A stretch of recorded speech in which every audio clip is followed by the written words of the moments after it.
If you want to duplicate an app in Base44, you're in the right place. In this quick tutorial, I'll show you the exact steps to clone an app so you can save time and reuse an existing project instead of building everything from scratch.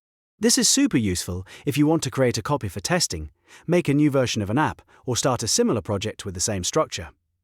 If this video helps you out, don't forget to hit the like button and subscribe for more simple software tutorials.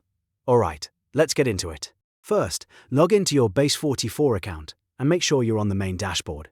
From there, look for the Apps section. This is where all of your existing apps are listed, so go ahead and click on Apps to open your app library. Once you're there, find the app you want to duplicate.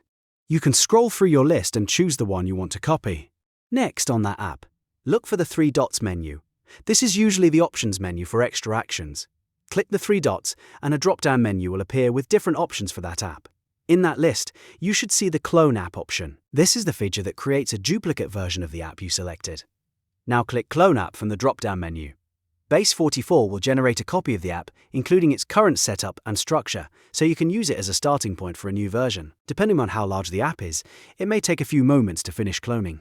Once it's done, your duplicated app should appear in your apps list, ready for you to open, edit, and customize. And that's all there is to it. You've now duplicated an app in Base44 using the Clone App option. It's a simple process, but it can save a lot of time when you need to reuse an existing build. If this tutorial helped, make sure to like the video, subscribe to the channel, and turn on notifications so you don't miss the next quick Base44 guide. Thanks for watching, and I'll see you in the next one.